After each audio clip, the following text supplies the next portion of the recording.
There we go. So, yes, good evening. Welcome to our panel chat, and welcome to those people returning, and for some of you returning, before we make a start on this, just a few bits of housekeeping. There are quite a few people on this call, so for questions, what I'm going to ask you to do, please, is to raise your hand. So if you look along the taskbar at the bottom, there should be an icon labelled participants, and if you click on that, then there should be an icon in there and a label to raise your hand. We'll be looking for those as we're going through. If we don't see it, put something in the chat and we will pick that up as well, hopefully. So that's for questions as we are going through. Again, please be respectful to each other's opinions, and remember that everybody has a right to be wrong. Okay, so we just have to respect that. Not you, Ray, of course, not you. Okay, so when you put your hand up for the questions, we'll invite you to unmute yourself and ask your question, but then we'll ask you to mute your mic again, because what we find is if people keep their mics open, we get a lot of background noise, and that spoils it for everybody else. Okay, before I introduce tonight's speakers, a bit of a plug for the weeks coming up. Okay, so next week we've got Darren Clarkson King talking, and he truly is an international, I'm going to call him an explorer, an adventurer, and that will be really good. The weeks following, we almost got a full program now, taking us all the way up to March. We've got a number of authors that have brought books out that will be talking. We've got Darryl from British Canoeing talking. We've managed to secure somebody from the John Muir charity who's going to come and talk about their work and what they do. We've got Sophie here that's actually on the chat from AIM. And those of you that listened to Sophie speak before, she is a legal representative from AIM, the insurance company. And she did an amazing talk last time, and she's coming back to give us another great presentation. And we've even got a pin-up boy who'll be speaking in a couple of weeks' time. Again, another pin-up. Another, yes. I don't think British Canoeing had two pin-up boys, but yeah, there are both of you. No, I'm not in the same league. But everybody knows who I'm talking about. That's the real shame of it. If there's somebody in particular, if there's somebody in particular you'd like to listen to and you'd like us to invite, let us know and we will do our best to invite them. So tonight we have a legend of canoeing, somebody that is truly inspirational, and she's brought her parents along as well. The first time I met Maya was I was run over by her on her bike on the shores of Lake Windermere, and I carry those scars around with me like a medal of honour. Okay, so no further ado, I'd like to introduce you to Maya and her parents. Yeah, so Maya is so I'm Ray. I am Lina. And No. You're No, Dr. No. Yes. All right. I've got a giggly girl there. We've had some discussion this evening about what we're going to chat about, and we thought two things. One is canoeing with Maya, so she'll be an integral part of that, and then she'll probably disappear for a while in a puff of smoke. Yes, and then we'll bring her back to answer a few questions, and the harder the questions, the better, because she keeps beating me at all the questions in the games, and also talk about one of the closest run accidents that I've had on an expedition and how everything sort of put together, and that was Lina and myself on that. And it was Ray's fault. It was my fault, yeah. But we'll sort of work on why that happened. But I've been involved in the outdoors a very long time, my whole career. So that's first went into the outdoors doing things at 16, and that is now over 50 years ago. Mountaineering, then river kayaking, sea kayaking, finally into the canoe. And nowadays it is the canoe.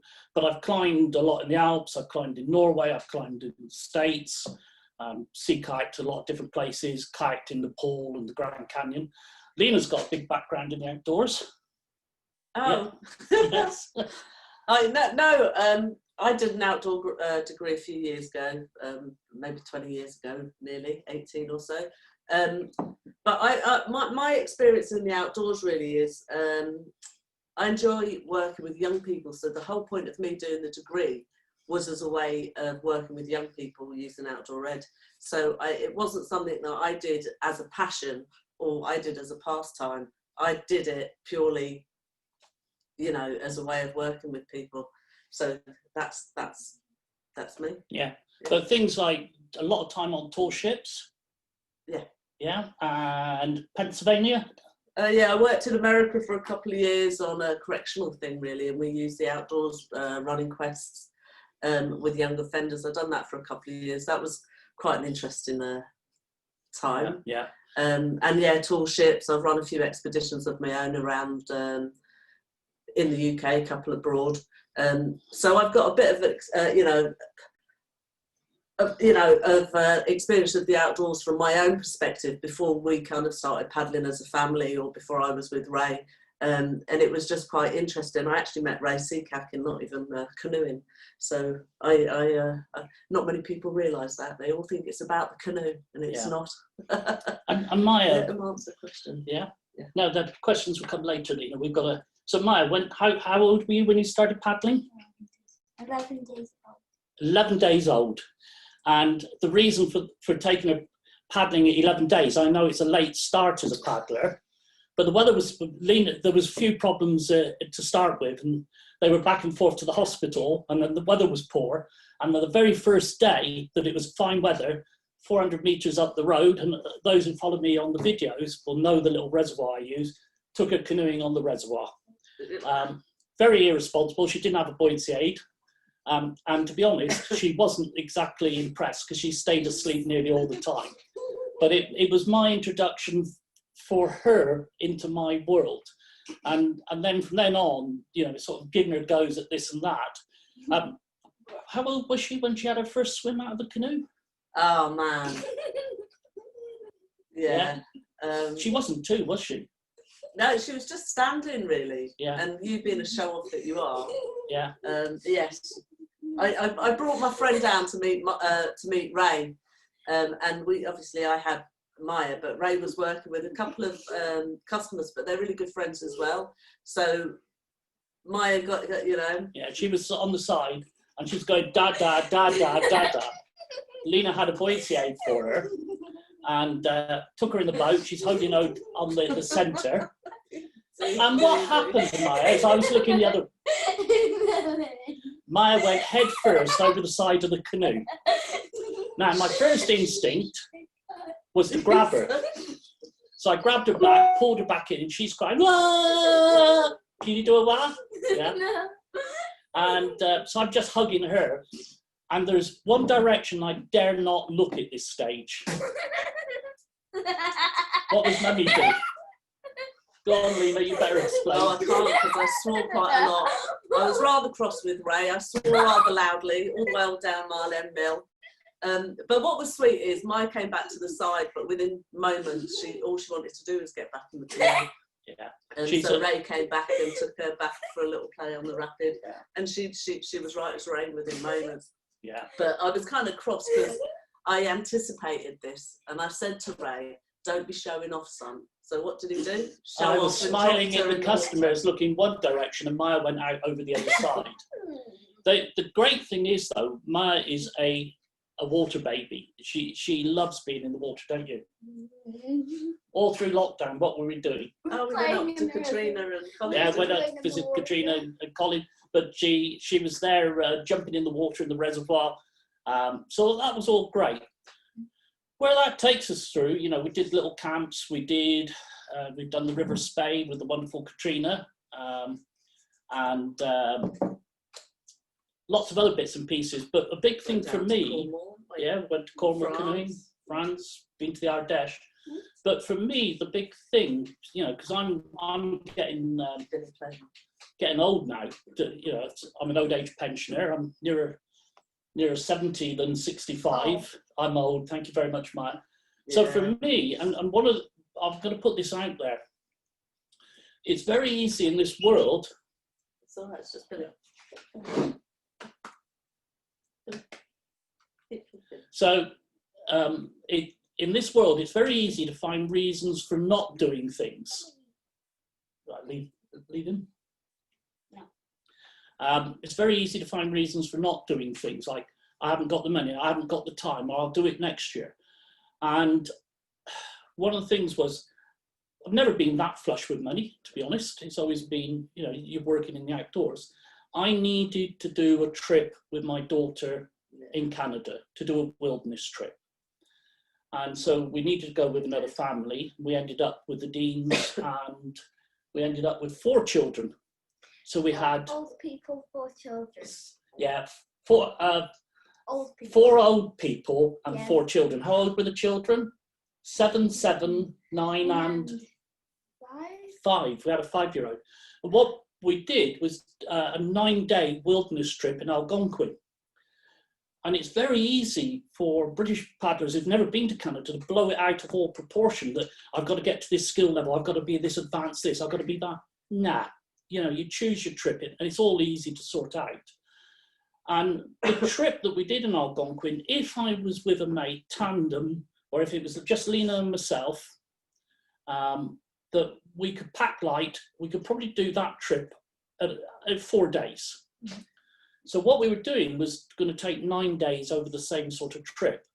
And that way we were under no time pressure. We had several rest periods built into it.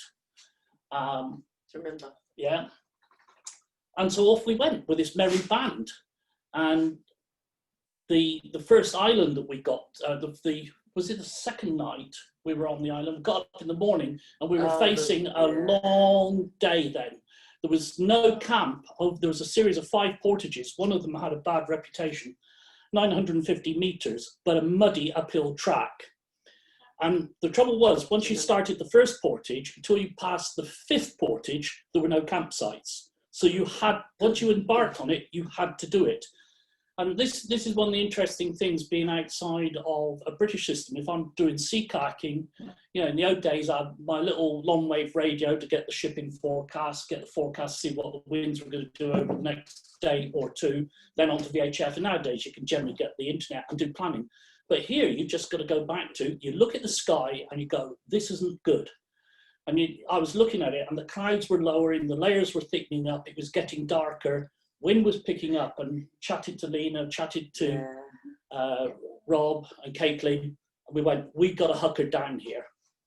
And with big tarps and everything. And how much did it rain? A lot. And what was your big game? The dams filled up with water and we started splashing it everywhere. Yeah, big bowls of water in the tarp. And these 4 children singing songs, hours of singing songs, making water gardens and tipping water out of the tarp. Yeah? So we had that. We had to dig a trench around our tent, didn't we?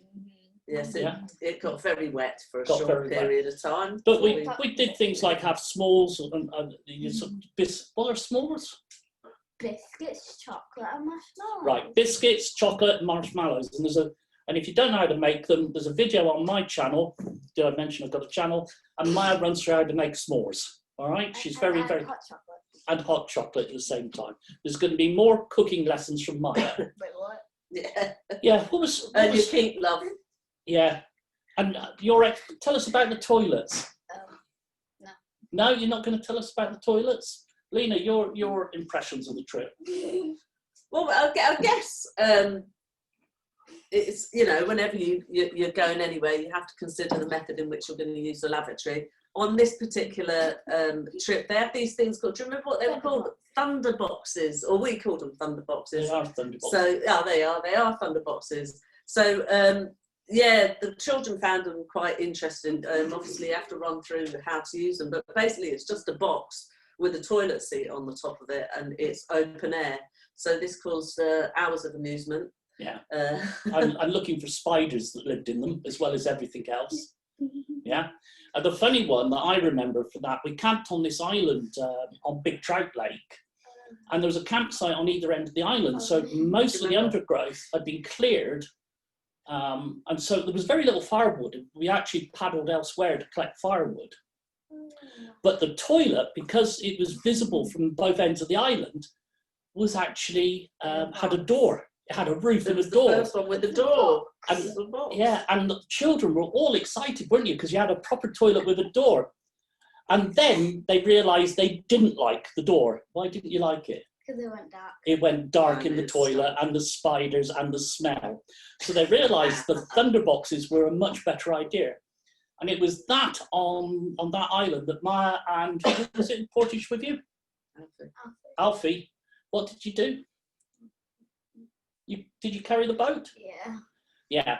One of the things, it's a Kevlar boat, really lightweight, and people sort of get a bit banged up with this portaging thing. If you're in a flat water area, hire a Kevlar boat. And one of the things we did, Maya and Alfie, who was 9, between them portaged a canoe across the island and then paddled it back around the island. It wasn't far, but they portaged the canoe themselves.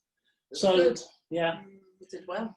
But it was interesting watching their play, wasn't it? Through the, because it changed, didn't it? Through the whole trip. Yeah. Yeah. They did. It's brilliant not to have all the gadgets, isn't it? So you just see the Maya, you're meant to be supportive at this stage. More the creative side of things, and what came actually one of the biggest parts of the trip wasn't actually the paddling. It was being on the little campsites and being on the islands, and the games that the kids would come up with, and like the different camps they'd make called Beaver Camp, all sorts of, pretending they were beavers, and the fact that they became really, really understanding of when we were on the camp. Actually, they had to kind of be creative to play, but it was all about the sweets or the treats, because what happened is quite a lot of the time, because it's a well-used trail, I guess, some of the places people would leave trail mix, sort of peanuts for and different things for the chipmunks, because they're dead cute. There was like a fruit, a whole fruit. So a couple of fruit. She's loving. So whenever we'd get to these camps, they'd all have a little scan for all this trail mix and get rid of it. But it really was. So that was quite 2 sweet. campsites, wasn't it? Yeah. Yeah. But people because the last couple of campsites coming in, well, one of them is really accessible to the outside world. It's only 1 portage away from a roadhead. And so people who've got very little experience will camp there. And of course, they find the chipmunks nice. And so they're sort of sprinkle food for the chipmunks. Well, of course, when the year before had been a really sort of poor season food-wise for the bears. So there was one bear had raided 4 campsites along this arm of the lake. And so when we walked in there and found that there was food scattered on the floor, it's like, and we actually carried pepper spray on this trip. And I don't normally, when I'm traveling with a load of adults, bother with pepper spray, but with kids, we felt, one, it gives us extra, but secondly, I knew we were going to come into an area which was more heavily used. And the problem with bears is they get used to people. And if people are careless with the food, they then become dangerous. Dangerous for the bear and dangerous. Yeah, all have fitted in the food barrels. There's an amazing picture. If Dave had told me earlier, I would be showing you. Thank you, Dave. And right at the end, when the food barrels were empty, we placed Orla in the food barrel, and her head reappeared from under the lid. And I asked her why she was in there. She said, to save me from the bears. But we never saw a bear on the trip, sadly. No, we didn't. And one of the things I remember, Lina was talking about the creativity. They were playing noughts and crosses, but they were doing it on the forest floor in the sort of needle droppings. Maya was doing some pictures in the floor of it. So it's quite incredible. Yeah. And there is a film on my YouTube channel of this trip, and Maya does the most amazing explanation of how you use a thunderbox. Yeah. No. It is absolutely wonderful. We won't go on about it now, but yeah. So that's the trip. One of the things about that trip is I came back, really enjoyed it. It can be a bit stressful at times, but I did enjoy it. But there was also a feeling of relief. Okay. Yeah, that I'd actually done this, because You've done it, look. yeah, and we were meant to be back out as a family in Canada this year, But one of the things for me was that I ticked that box. I'd done that trip. If I had not, you know, I've known people say, I'm going to do it, I'm going to do it. And then you become seriously ill, you get an injury, and you can't do it. And that would have eaten me. It would have absolutely. True, it's very cheerful. No, but the biggest thing with that is I'm saying to folk, if you've got these plans, go and do them. There you go. And I did this as a talk at the Scottish Symposium. And when we were driving up to paddle the Great Glen, how well did that go, Maya? Not terribly well, because the weather was appalling. We were driving across the Rannoch Moor, and Lina wants to do the Rannoch Moor trip from the Glencoe Road across. So she said, where does it start? And I said, oh, we're going to pass. She said, oh, can we stop? So we stopped. And there were some people there unloading boats to do that trip. And one of the guys on the trip, in his 60s, he turned to me, he said, I'm here because of you. Yeah, that was quite sweet, actually. Yeah. And that was, I'd gone to Glenmore Lodge, and my talk there was, get on with these things. Don't keep putting them off. And he said, it's that talk had an impact on me, and I went on with it. So there you go. So that's that. Dave, do we want to ask any questions about that trip, or should we pile on with Mr. Narby, with the blood vein? Dave's not speaking to me. Sorry, I couldn't work out what was going wrong, and then I worked out my mouse was upside down. So when I was going up, it was going down. I'm having these technology problems today, so not the only one. Has anybody got any questions for Ray up to now? Bear with me, because I have to go across a couple of screens to see if anyone's got their hands up. For Lina. Have you got any questions? No, doesn't look like it, Ray. I think Keep going. Yeah, keep going. Okay. So Maya, you can pop off for a moment if you like. You can stay or you can pop off. Maya, please don't dance in the background like with the one I did with Kevin Callan. Kevin and I are sitting here doing this screenshot. I've told Maya to behave and be quiet. What I didn't realise, Maya would dance behind me across the field of vision. Kevin could see all of this. And just check you're in the, yeah. Kevin can see all of this, but he's not telling me because he just finds it amusing. And he keeps a straight face, he keeps going with the conversations. When I look at it, the amount of time Maya's in the background going. So I'm waiting till it's her time and she's doing things like this, then I'm going to get my own back.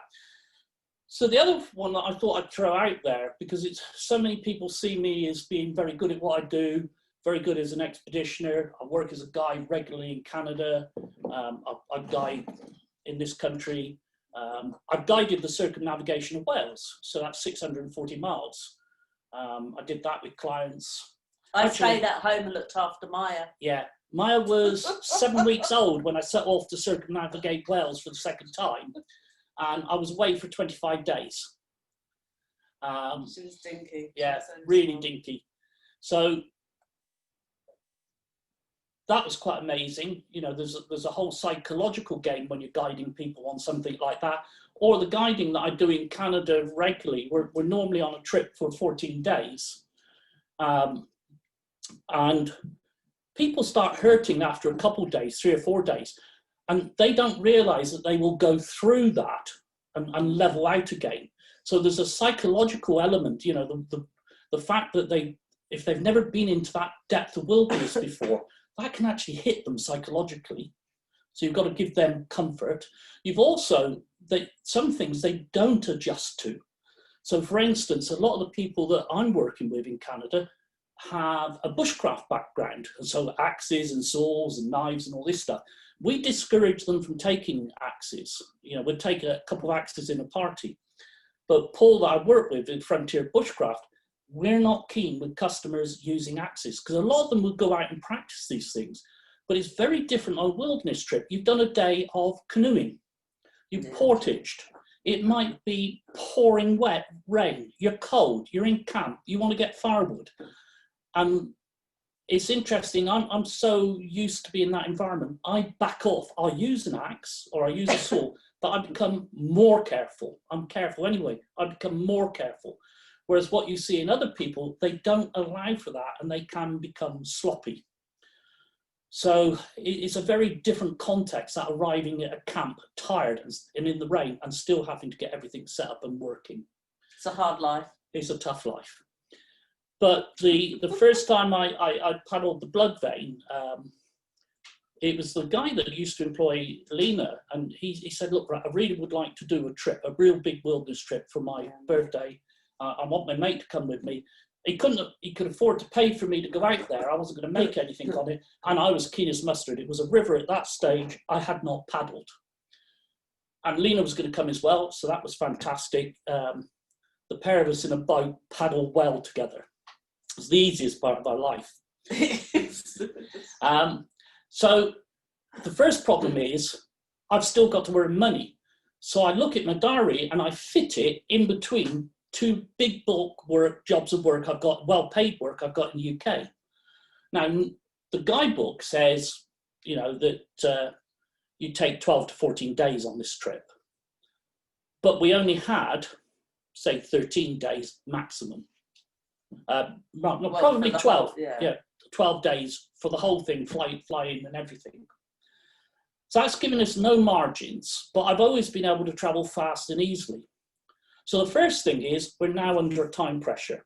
And it's interesting when we sell to clients trips in Canada, they actually fit over beyond a 2-week holiday. They have to fly out on a Friday, then 2 complete works and come back on a Monday. And the reason we do that is so that when we're on the river, and it's my overall, you know, Paul and I will work closely together, but I have to work the way down the river. So I've always got some spare time. So if we have to hunker down for 2 days, we can just sit it out. So we're now down to a minimum of time anyway. But Mike's a paddler, he's got his advanced leadership, but very rusty. And Steve, that is paddling bow, is not an experienced paddler, but they're both good outdoorsmen. So we got that going on. Then we get to where we're going to start, and it's a float plane, and the weather is really poor. So we can't fly out. So now we've lost a second day. So we're now getting squeezed and squeezed. So all these things are beginning to impact the time. And I feel under immense pressure because I don't know the river. We're heavily laden with food. The start of the trip is hard, and we're doing lots of portaging with heavy boats and heavy kit. And then it starts raining. I'm making a further mistake in that I'm not really explaining to Lina where the pressure is on me. So she's, you know, just enjoying life. Well, it was my holiday. Yeah. What else am I supposed to do? But I'm now feeling under immense pressure. So then the river goes ballistic. It goes into full flood. And I'm under pressure time-wise. Portages are becoming longer. Portages are becoming muddier. Everything's becoming harder. And then the next thing actually impacts, Lina and myself are paddling brilliantly. We are whooping it up, aren't we? Yeah.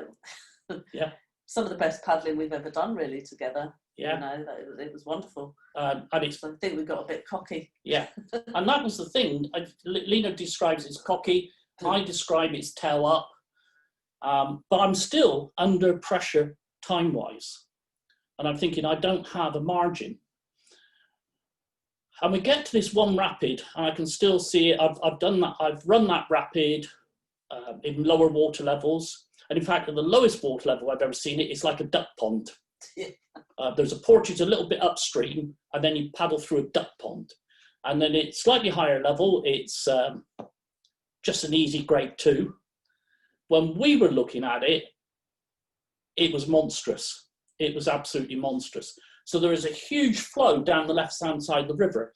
And the only thing I can liken it to is big tidal rapids. Yeah. It's no longer like a river. It's looking like a tidal rapid because it goes down the left-hand side and it's huge. On the right-hand side is a massive eddy, absolutely massive eddy. And then the boils, to end all boils, it is like being in one of the biggest tidal rapids. But there's a line. And this is the problem. There is a line. And we walk down, the customers aren't going to paddle it, so we're thinking, and there is no easy portage. I have portaged it since and found the portage. There is no obvious portage. There is no way to line this rapid either, but there is a line. And the eddy is guarded by a diagonal wave, but the diagonal wave feeds left. So I walk down, Lina and I are feeling comfortable and confident. I said, well, if we run this, if we run it at this angle, we can hit the diagonal, climb the diagonal, and that will drop us into the top of the eddy. And then we'll just pick up as much speed as we can to paddle against the eddy. So we walk back to the boat, getting in, and what happened, Lina?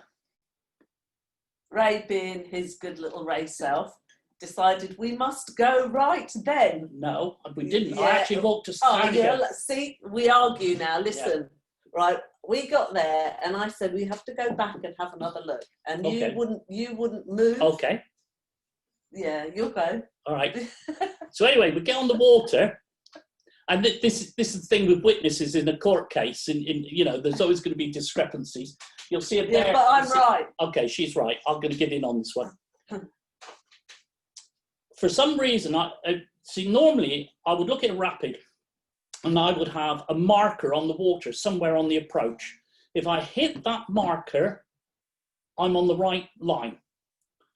But there was no marker. There was no boil, no ripple, no line of anything. It was just flat as a pancake, but going like a train.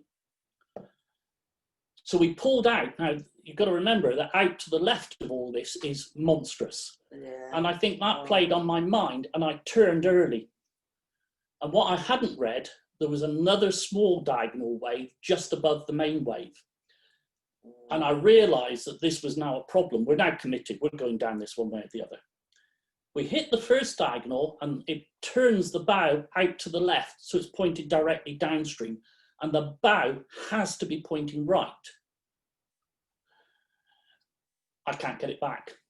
And we hit the main diagonal wave while pointing directly downstream, and that threw us right over into the main rapid. There's no way we're going near the eddy. So at this point, I know we're fish food. This wasn't negative. This was just reality. There is no way a canoe is going down through this. I thought it was hysterical still. Yeah. I found it very amusing. Lina has a different perception of reality to myself.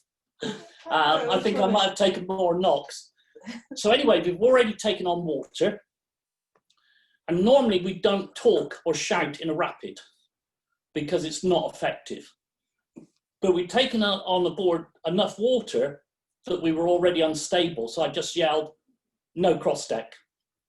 Lina straight away knew what that meant. She knew why. So it was just a case of seeing how far we could go. And I've got a lovely set of photos, Dave, which I could have had available. Dave will explain this in a moment. And if you look at the set of photographs, and there is, if you've got my book, which is available from all good stores and me, there is a picture of that just before we sink. And the boils are absolutely stacked. Yeah, very good book that, Dave. The boils are absolutely huge. And we hit the edge of a boil. The boil where this water is welling up is probably 20 feet across. And we hit what I call a crease line. And it swallows a fully laden boat with everything lashed in, Lina and myself. And we go down. Just sank. We just sank. We went down. I come adrift from the boat, and I'm going down so far that it is going dark on me. And that's not good. The water is that deep and that powerful, it's now gone dark. Lina, do you want to say what happened to you on this? Well, again, I still thought it was quite funny for a while. But I found myself getting out on the cliffs on the opposite side to where Ray ended up coming out. So I got on river left. And I managed to hold on and sort of climb up. But I watched, it was actually quite scary, to be fair. And I did show concern. I got actually quite concerned. And I got, so the bloke that I was with was still watching us. And they were kind of trying to rapidly run up the other side of the of the bank to get back into the water to sort of ferry glide across and meet us on the other side, because that's where I'd ended up. But the boat was just recirculating in this sort of eddy, stopper, boil thing. And it went round, I think, a good 4 times. And it was still going round while Ray was... still underwater? Yeah, he was still in the water. It was actually really quite scary. And I got in the water for a moment, and this was the best bit of advice. Mike actually shouted really loud from the other side, "Get out." And I appreciated that, because I wasn't actually thinking clearly, if I'll be honest. I did get a bit concerned for you, old boy. Yeah. But just getting in that little tiny bit of it, you could feel the water pulling you. It was so powerful, and I was way in, sort of, just a little bay, and it was still kind of pulling us out. But he got out the water and then got out. Well, obviously. Yeah, you might as well. Yeah. So a good chunk of the time that Lina's ended up at the bank, I've gone down. And it has gone dark on me, and it's like, what the hell? And eventually I start seeing light again.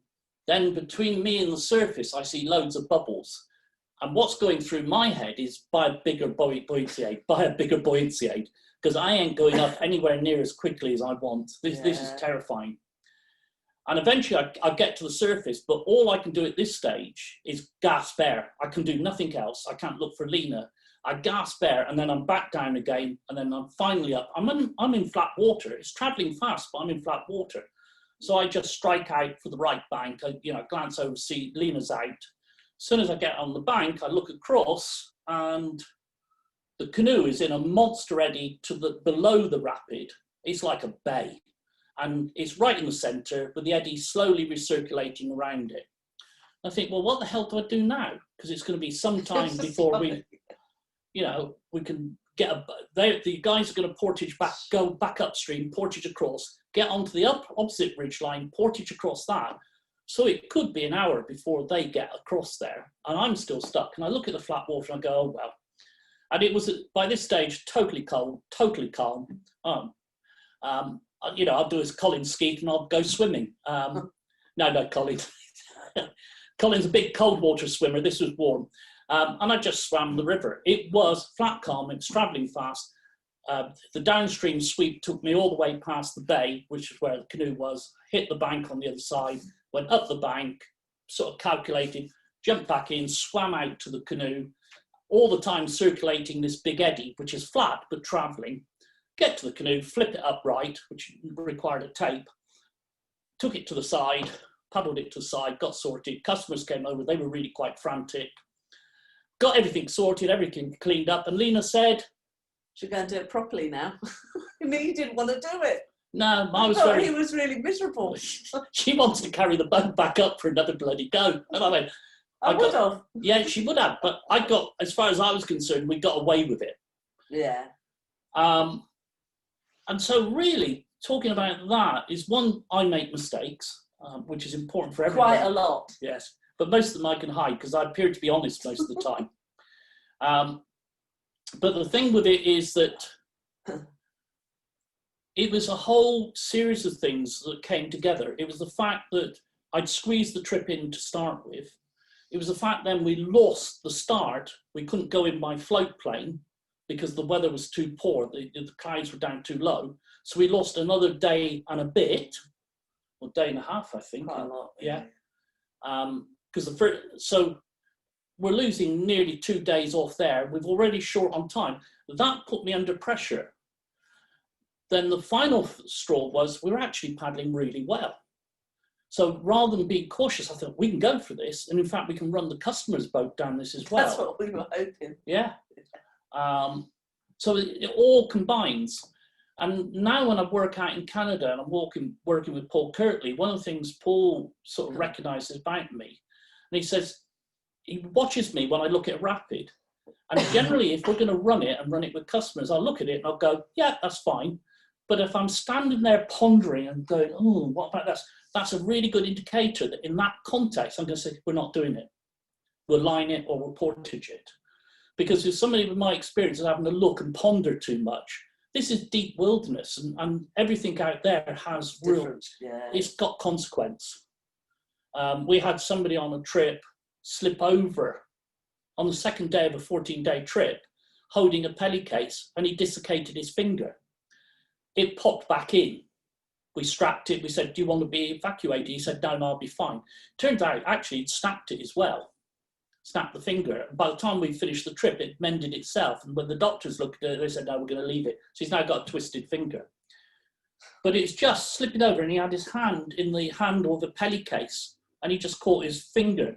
So just realizing you're in a very different context in these wilderness settings, and that small accidents or bad decisions can have very, very big consequences. Yeah. And we all, learn it the easy way or learn it the hard way. And what I would say is that I got a free lesson with that rapid on the blood vein. It was a free lesson. The whole trip was a lesson. And if you're going to be good at this game, then it's that ability to take those lessons on board and be honest and open about them. And I did a talk about this at the English Canoe Symposium some years ago. And one of the top coaches afterwards walked up to me and said, well, I'm really admiring you there, Ray, because most of us, or a lot of us, wouldn't have actually talked about that. But I think it's very important, one, for other people, so you can learn the lesson without having to do it yourself. I think it's also really more important still that it's a lesson from me. If I'm not prepared to acknowledge it openly, then have I really absorbed the lesson? And will I continue to make less mistakes that ilk? So there you go, folks. Those are a couple of things to get us flying. So I thought a bit different to some of the stuff we talk about. There you are. Dave, have we got questions? Yeah, I've got a question to start off with, Ray, just while everybody else thinks about their questions for you. What's next for Ray? What's the next big trip that you've got planned? Being a stay-at-home dad. Yeah, that's not going to happen. I've known Ray for long enough. That's never going to happen. So, back to reality. Well, so next year, hopefully 3 trips in Canada, because the trip that was meant to be this year to the Porcupine, that's work. Trip on the Mississauga, that's work. They're both fully booked, so that's there. We would like to go out as a family and do a trip. It'd be the last flat water trip that we do with Maya, because from then on, I think she's going to want white water. We're going to leave Ray behind, and me and Maya are going to hit the big white water. Yeah, which should be good. So there's that. I want to talk to Colin Skeeth and Katrina. Yeah. We've bashed some plans around, and Katrina and Colin, we've been talking of another plan that we haven't disclosed to you yet. All right. We'll come back to that. The other thing, YouTube's become a big thing for me. Lockdown gave me the opportunity, or made me sit down and gave me the time to say, I am going to learn to do this editing. So I was using a simple program. I knew I had to up my game and go to Final Cut Pro. I knew I needed to get going on YouTube. So that's a journey. And a lot of people will look at what I do on that sort of thing. Oh, Ray's really good at editing, or Ray's okay at editing. Ray, a lot of people are very complimentary. Yeah, a lot of people are very complimentary. Lina wouldn't know because she doesn't. There's lots of people are polite, Ray. Yeah. I like polite people. Keep it that way, Dave. So that's a journey in its own right, and I don't know where that's going to take me. I've had to learn the technical skills with the editing and the filmmaking, and it's helped being a coach. I know what I want to say. I know what I want to show. So how do I put a camera to show what I want it to see? So, initially it was all those different camera angles. People were saying, wow, that's really fantastic. But what it was me as a coach. Where would I put my customer if I really wanted to show them that? But it's also another journey in that I do like storytelling, both as a writer and in terms of doing lectures or talks, I think would be a better point than the lectures. And I knew I had a lot to learn with telling the story of trips in the video format. And I've watched several very good people, Tim Baird in Canada, a guy called Jonathan who does Fishing Ontario, I think it is. His storytelling is fantastic. And I've been taken on board as part of my journey. And one of the things I wanted to do this year was, both on the trip I was doing this year, the 2 trips I would have done this year in Canada, get that storytelling. So that's part of my journey. And of course, there's still a few trips I'd like to do. So there you go. Lina, what about you? What do you What want? would I like to do? Yeah. Putting her own business going together. Well, it's times are different. My kid, like Maya's 10 now, so although I worked in the outdoors for most of my work in adult life until I had Maya, and I had her at 40, so it was a bit of a shock, let's say, and both being outdoor professionals, we couldn't both do the work that we were doing. As I stated earlier, I worked in America for a couple of years. I was in Alaska. I travelled around and I worked in the outdoors.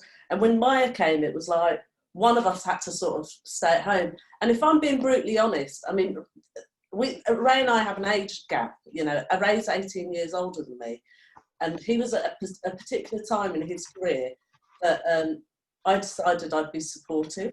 Right, I'm not sure that was the wisest move I ever made, but him and Paul Kirtley were designing these courses in Canada, and other courses kind of were taking places. And at that stage of Ray's kind of career, I felt it was really important that he finished it in a way that he deserved to finish it, because he's put a lot of time into canoeing and given a lot of his kindness to the sport.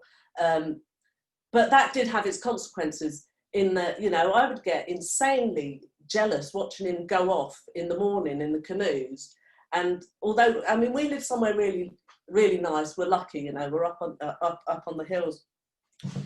But I started to hate that. Do you know what I mean? It was like, yeah, I live somewhere nice, but this is sending me nuts, because I'm quite a sociable person. We don't have any neighbours, so it's a nice little house on top of a hill, but it's quite boring, right? I was like, it's a bit boring, and, as we said, when Maya was quite small, Ray did his round Wales trip again with Glen Clyn, and he did quite a few of them.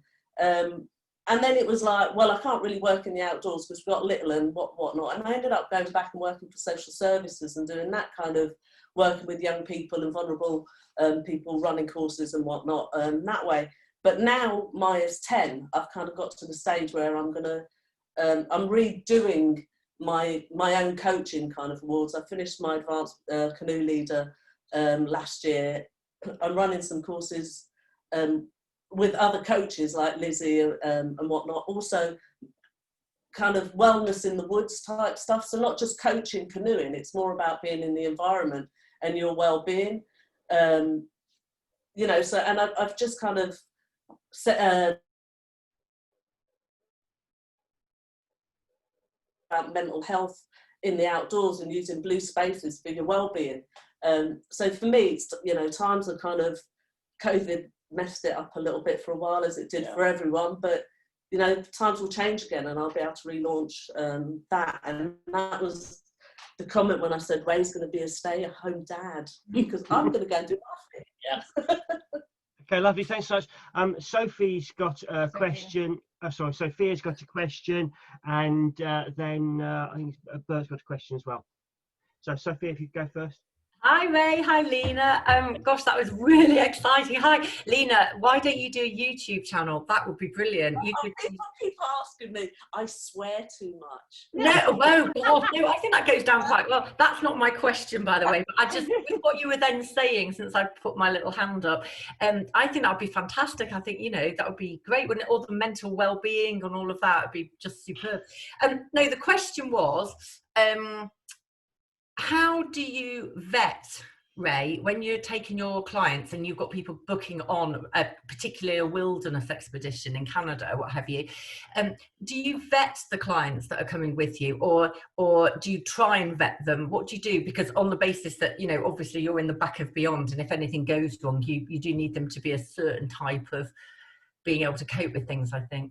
It's actually really hard, to be honest, because there's a financial side to it.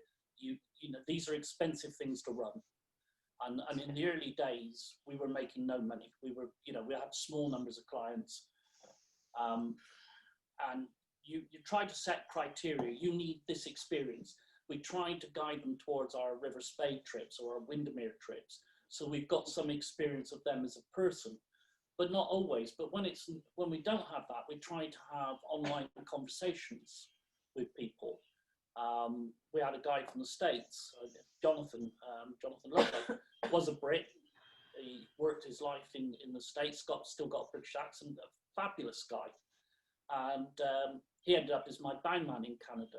But I had conversations with him, and he just seemed a nice guy. And he had a canoeing background, so he knew what he was letting himself in for. So you try to do that.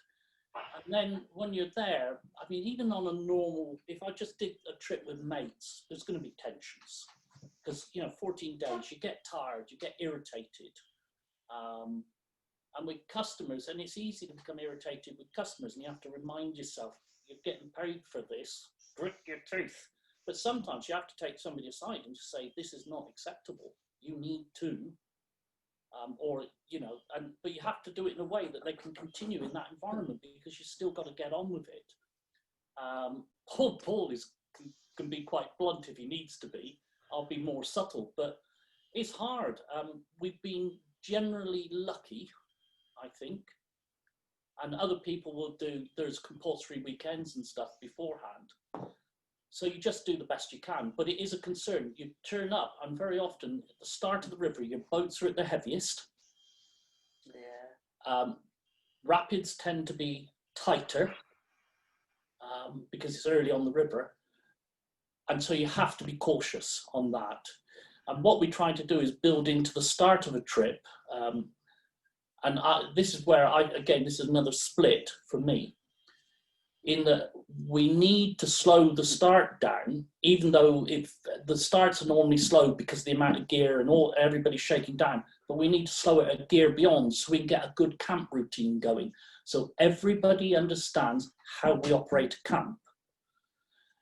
Everybody, that we can take the time with lining a boat down a rapid, so we can spend time with people doing it rather than just trying to push. But it's not easy. I think it's one of the hardest things about it. People talk about profiling, but nowadays the other side, the thing that we're really lucky about is that the trips we run in Canada now, they're normally booked within a week to 2 weeks of us putting them out there, because there is a group of people who know the quality of what we offer, and they jump for it. And so we've got a lot of people coming back who we know, and we know their strengths, we know their little foibles and weaknesses in the way that Paul and I know that of each other. And that's not a criticism of them, that's just understanding people. So we've got this sort of loyal band of people who jump 4 trips now, but it took a while to build up, and it does put a pressure on. So no easy answer, I'm afraid. Harder still, sea kayaking courses in the UK, are guiding. People would just turn up, they book and they come, and they've said this, and you get 2 extremes. You get the person who has really downplayed their experience. I've had this on the canoe courses, this lady who on the phone came over really quiet, and you're trying to explore and poke and find out a little bit. And, I'm not sure I'm up to it, but I just want to have a chat with you, Ray, about this and this. Quite diffident. She'd done the DW 4 times. The Devizes Westminster, straight pushes, 125 miles, hammer push through. She'd done this, she'd done that. But it wasn't until you got the right questions, you got that information. So you have to become good at asking the questions and probing beyond the surface they give you, because you'll get some people who will have done far more than they're letting on, and other people will inflate beyond what they've done. And interestingly enough, I would say that works almost gender-wise. Women tend to always averages, women down to downplay what they've done. And some men, not all, some men will fit exactly that category, but some men will over-importance what they've done. And again, you have to probe them. And it's interesting how that still fits. But that's my experience over the years. Always exceptions, it's not a rule, and if you fit it as a rule, you're going to fall flat on your face. So not an easy job. Great, thank you. Yeah. But it's one of the big questions, to be honest. Yeah, fair dues. Are you going to come through? You come through, we'll give you a shout if there are any questions for you, Maya. Does that, happy with that? Yeah, perfect. Thank you so much. Just really interesting. I mean, you do get that, don't you? And in the field that we work in at AIM, you know, when we get incidents and accidents and things, sometimes it's the dad in his sort of mid-40s taking his kid, showing off. Oh, I can do it better than you. I can do it faster. And it's really difficult. But I love the idea of, well, I love the idea that you get the rebookings. That's really important, isn't it? But also, if you can do those weekend courses so that you at least can assess them in the UK, then it's yeah. But it's interesting with axes and the like. I used long before I worked with Paul Curley in Frontier, I would do canoe trips on the west coast of Scotland in the sea locks and the freshwater locks, and I used to take an axe along, and then I stopped taking an axe because it was rare that I met a bloke who couldn't use an axe. They might have lived in central heating their entire life. I've never seen an axe other than bloody, all of them felt they could use an axe. Again, a generalization, and I just got, no, this isn't on. And I didn't have a way of teaching axe work, but I'd been brought up around axes as a kid, all the way through. And then I've worked with ice axes all through my ice climbing career. So, you know, an axe is second nature to me, and I know when to back off. But people would just pick this damn thing up and go at a tree, and it's like, no! I just gave up carrying it. And it's a certain profile of person. It would never be the woman. Never. Exceptions always, but it never was in my experience. Right, somebody take the digger keys off of him because he's digging himself a hole here. I'm not talking about what's true, I'm talking about my experience. Lovely. But you've got a question for Ray. Well, first of all, thank you, Dave, for hosting this evening. And thank you to... I cannot answer a question unless you hold up a stroopwafel. Well, that's what my question was about. How many stroopwafels should I take to the porcupine? I'm not sure you'll get them through customs. You're going to have to find a source in Canada, or you will be guilty of smuggling. But I mean, in honesty, Bert was on one of the blood vein trips when we ran out of water. And I mean, we ran out of water, didn't we? Yeah, we did. And the river was exceptionally low, like ridiculous. It was the lowest it'd been in 20 years or something. And where the river split into, say, 3 channels around these islands, I would go for the channel I'd used previously. And twice we ran out of river. And now we're totally committed because these channels are miles long. And on this one, I could see some water in the distance, and I portaged through. And I paddled across it, and I jumped straight back out, and I ran up onto a height at the height of the riverbed. The riverbed's totally exposed. There is no channel. And I looked downstream, and I don't know if you were looking at that stage, but Paul said, you could see Ray's body slump.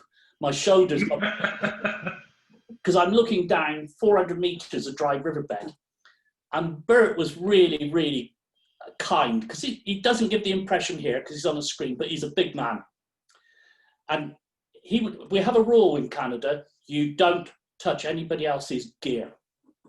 So I'll get we have certain things that are almost religion. You get out of your boat, you put your gear in a pile. No other crew is allowed to touch your pile. This way we don't lose stuff. Yeah, Bert? Yeah. But Bert would be going over those portages. And it was obvious I was slumping a bit. And Bert would come back and very gently, can I carry a bag for you, Ray? Now, 10 years ago, I would have been insulted. Now I go, thank you, Bert. I still had to walk across the portage myself. He doesn't piggyback me yet, but you know, but a lot of stroopwafels is the answer, but don't smuggle them, Bert. I don't want you stopped at customs. No, I won't. Good to see you, fella. Has anybody else got any questions for Ray? Ray, Lina, or Maya. Sorry, yes, Ray, Lina, or Maya. I do apologise. Yeah, because Lina's sitting here so keen to answer questions. Look at her. He's being silly. You carry on. I don't normally listen to Ray anyway, to be honest. I just, you know. I don't. Over the top.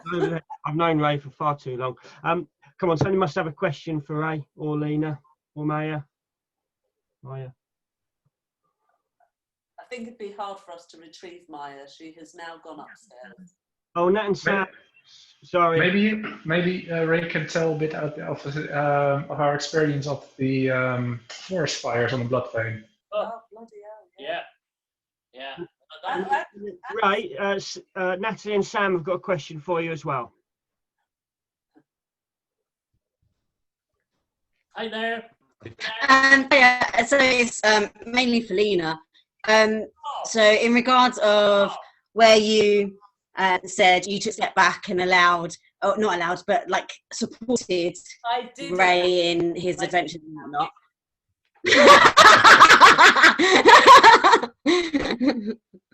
So I kind of, I don't know, I semi sort of relate in the sense of both Sam and I were before children in the outdoor industry, as equals before children, and now I'm kind of slipping further and further behind. And similar to you, mine aren't anywhere near 10, but they're starting to become full-time schools, so I'm starting to look into where I can kind of bring myself back into the outdoor industry.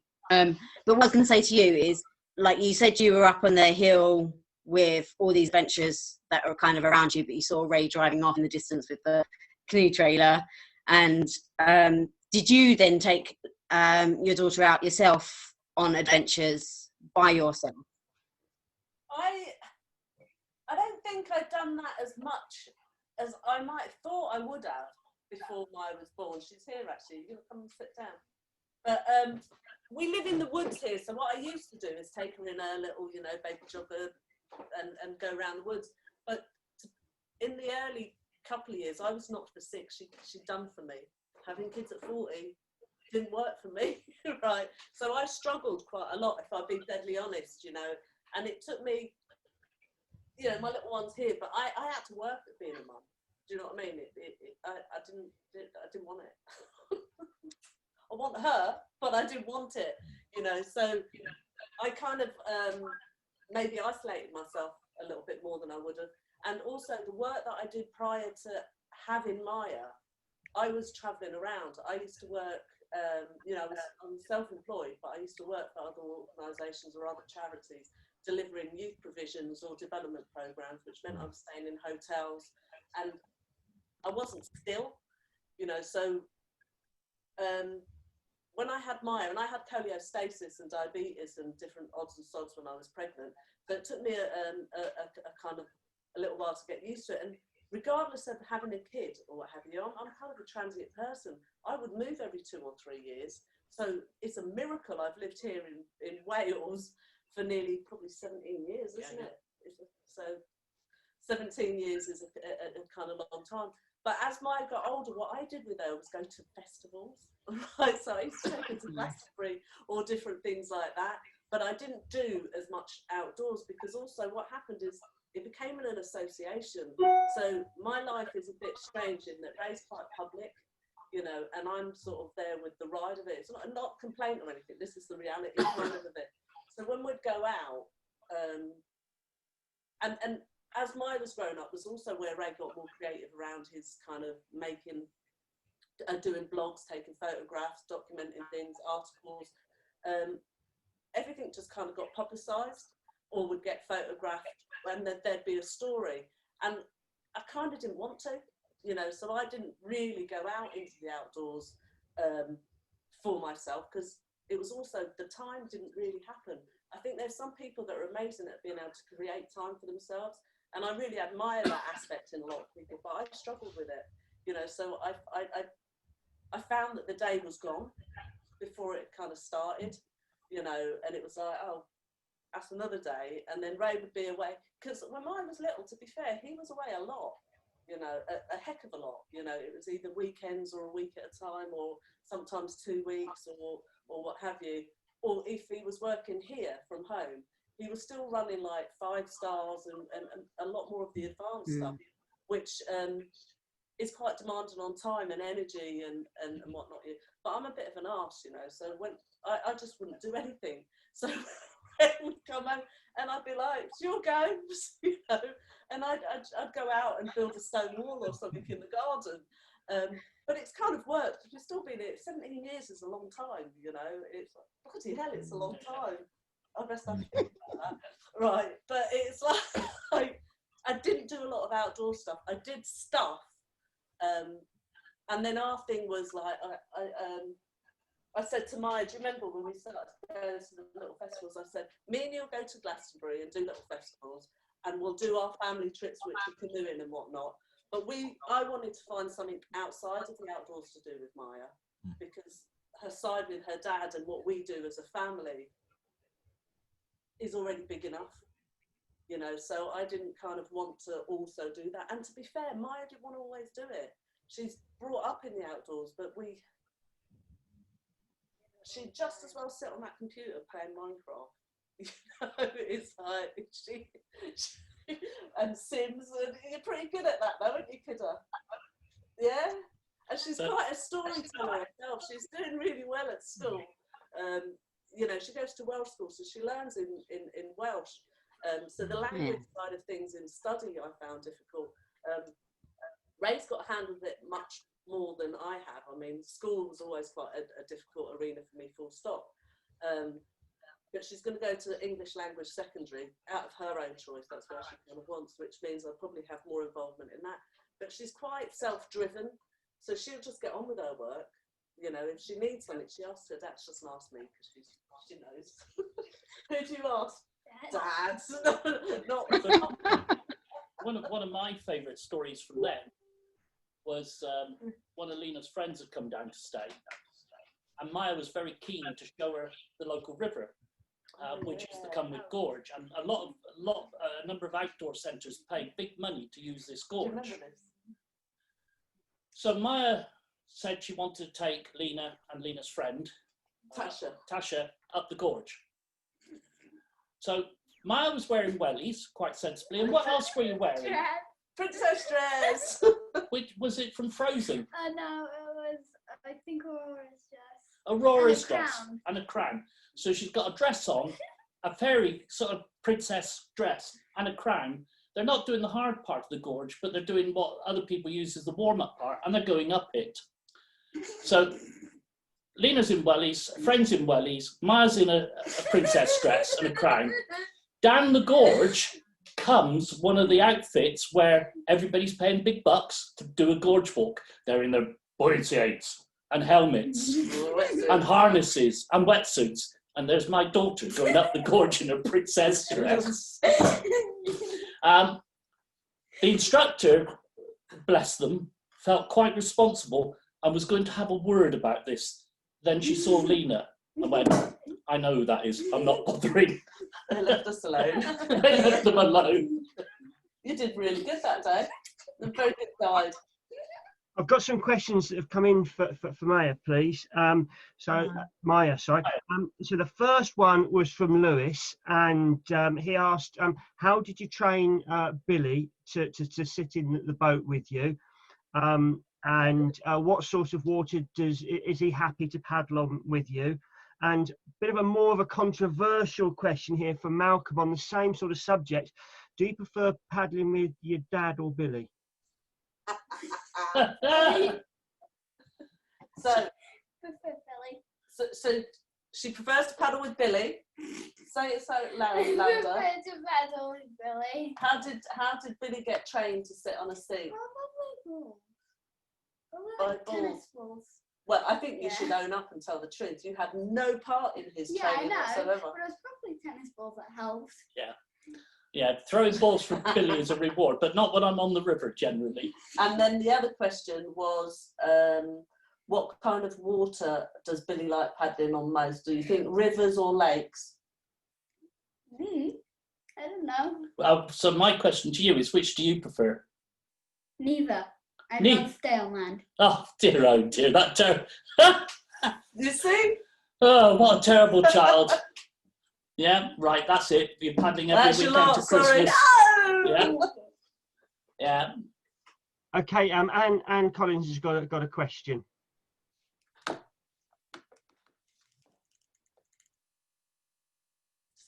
Apologies, trying to unmute myself. Hi. Ray, how are you? I'm very good. How's you? I'm not bad, thank you. I was going to ask you, what do you find the rivers in Canada are very different to each other, sort of say the Missinabie and the Blood Vein, for example, because I've been lucky enough to paddle the Missinabie,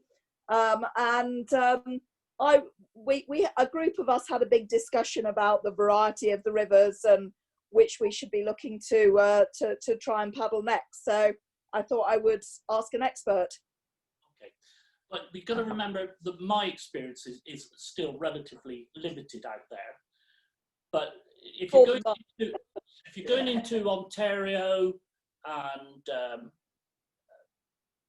through into Manitoba, a lot of those rivers that sit on the Canadian hard rock area. So for those who don't know it, the Canadian Shield at the end of the last ice age was scoured clear, and hence you don't have any sharp mountains. The ice went over everything, went over all the hills, the lot. And then at the end of the ice age, and we're only talking of the infilling of water, you know, there were huge, the ice retreated north, there were huge lakes that covered the entire area. And when those lakes eventually burst through the ice barriers, that's when Britain became separate from the rest of Europe, when Doggerland went underwater, because there's just so much water. And then the water then infilled that landscape. Now, the whole point of us going into Quebec, the sort of the Missinabie and whatever, these are largely pool drop rivers. So you get a rapid and then either flat, calm, interlocking lakes. And some of it is actually on the Blood Vein at times, you're actually in what I would call thin lakes rather than river. There's no real current other than when it narrows and drops down over a thing. And the whole point of that is you could go in either direction. The Missinabie is a little bit different in that there would still be current, but it's pool drop, which is what enabled the development of the canoe on the rivers. And you don't really understand the canoe, well, yeah, that's maybe too pretentious, but you understand the canoe fully when you paddle in the environment that created the canoe, which is this hard rock area of Ontario, Manitoba, Quebec, and all the way to the eastern seaboard.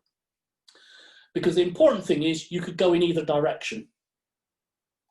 You can paddle down it, you can paddle a rapid, you can portage a rapid, you can line a rapid according to the thing, but equally well, you can come back the other direction. But now if you go out west, and the big famous rivers, the Nahanni, you know, I've done the Bonnet Plume out there, these were rivers that were never canoed, or generally never canoed by the locals. They're too hard and they're too continuous. So you don't travel up them by canoe, generally. There are a few exceptions. And so that's a totally different thing. Now, I've only done one of that style of river, and I was hoping year after to go back as a work project into another of them. And there'd be much more like a British context of what we think of a river that's continuous and rapid, fast flowing, as opposed to the Ontario style rivers that on the whole will be pool drop. There's a rapid and then easy water and maybe even next to no flow on them. So you can choose to go out there and do that. And then you've got other rivers. I had the good fortune to go and paddle the Yukon, a river called the Big Salmon for 7 days, which drops into the Yukon, down the Yukon to Dawson. And that's interesting because that's actually almost flat as a pancake with 2 rapids. But it's very fast. You know, it's going at 5, 6, 7 miles an hour, which is why so many school groups go out and do it with organizations, because it requires no skill. And actually, it doesn't require much paddling because you can go with the current a lot of the time. So there's a massive variety out there of stuff. So you can continue to do the sort of the pool drop rivers of central and eastern Canada, or you can head out west and do these much more continuous ones, or you can go for a thing like the Yukon, but again, if you want the excitement of some white water, you're not going to get it on the Yukon. Yeah, does that give you? So there's a massive variety still, and even in that area of Ontario, you know, there's the rivers that head north down into the Arctic Ocean. Some of those start being continuous. So the Missinabie does that, but there are other rivers that are much more continuous and rolling down to the Arctic. The Churchill being one of them. Yeah. Yeah. Do you have a favourite of the ones you've paddled? I really love the Blood Vein. Because I've done 4 trips on that though. My favourite is the Porcupine because I haven't paddled it. Yeah. I'm just excited, and you know, it's very hard. You've got to remember that sometimes it does feel like work going out there. And once I get into the environment, I thoroughly enjoy being in that environment. You know, it's part of what I am. But sometimes it's the next new one. And that won't go on for much longer, to be honest. You know, I'm getting, my body's becoming, you know, my knees are going, my left knee's causing problems. So, you know, there comes a limitation. And in which case, I'm going to have to do more of the rivers further west because there's not the portaging. So there you go. Brilliant. Thank you very much. Thank you. And of course, you're going to become a stay-at-home dad. Yeah. Which we mustn't forget. Anybody else got a question? As a reminder then. It's okay. I'm making my mission to remind him regularly now. Has anybody else got a question for Ray? So a quick look on the second page. Or Lina, or Maya. We have a guinea pig now too. At the guinea pig, or is Billy taking questions? Wow. Yes. How to splash water. He's very good. Okay.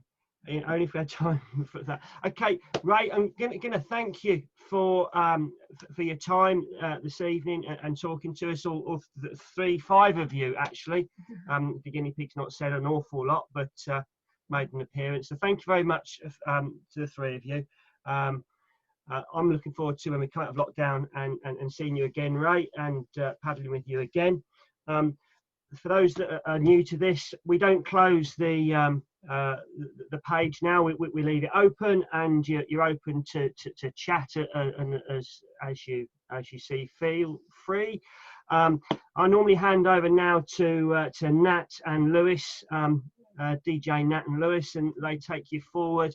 And I think the record is 2:30 in the morning. Okay. And be there for much longer. I don't do much longer because Charlie will be wanting to have his walk in a second. He's actually all getting up now. So thank you very much, everybody. I look forward to seeing you next week.